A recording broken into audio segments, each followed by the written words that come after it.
ಬಂದ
last time cylinder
ಈ ದಿನ ಬೆಳಿಗ್ಗೆ 8:45 ಸಮಯದಲ್ಲಿ ಎಂದಿನಂತೆ ನಾವು ಆಪರೇಷನ್ಸ್ಗೋಸ್ಕರ ಸಿದ್ಧತೆ ಮಾಡ್ಕೊಳ್ಳೋ ಟೈಮಲ್ಲಿ ENT ಅಂದರೆ ಕಿವಿ ಮೂಗು ಗಂಟಲು ಆಪರೇಷನ್ ಥಿಯೇಟ್ರಲ್ಲಿ ವರ್ಕ್ ಸ್ಟೇಷನಿಂದ ಒಂದು ಸ್ಪಾರ್ಕ್ ಬಂದಿದೆ.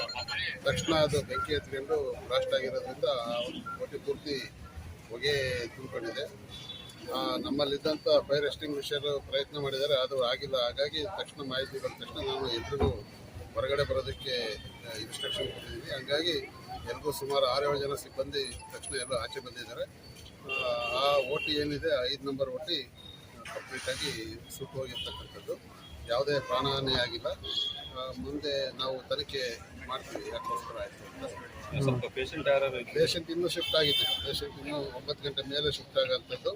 8:45ಗೆ ನಮ್ಮ ಅನಸ್ತೇಷಿಯಾ ಡಾಕ್ಟರ್ಸು ಮತ್ತು ಸ್ಟಾಫ್ ನರ್ಸಸ್ಸು ಏನು ಪ್ರಿಪ್ರೇಷನ್ ಪ್ರತಿ ದಿವಸ ನಾವು ರುಟೀನಾಗಿ ಎಲ್ಲ ಚೆಕ್ ಮಾಡಿ ಆಮೇಲೆ ಪೇಷಂಟ್ ತಗೊಳ್ಳೋಂಥದ್ದು. ಇವತ್ತು ರುಟೀನ್ ಚೆಕಪ್ ಆ ಟೈಮಲ್ಲಿ ಇದು ಘಟನೆ ಆಗಿದೆ. ಯಾವುದೇ ಪೇಷಂಟ್ ಅದು ಇರಲಿಲ್ಲ.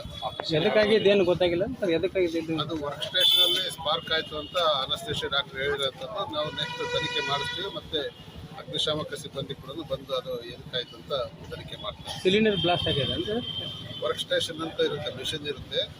ಆಪರೇಷನ್ ಮಾಡಬೇಕಾದ್ರೆ ಜನರಲ್ ಅನಸ್ತೇಷಿಯಾ ಕೊಡೋಂಥ ಮಿಷಿನ್, ಅದರಲ್ಲಿ ಆಕ್ಸಿಜನ್ ಮತ್ತು ನೈಟ್ರಸ್ 2 ಕನೆಕ್ಷನ್ ಇರುತ್ತೆ.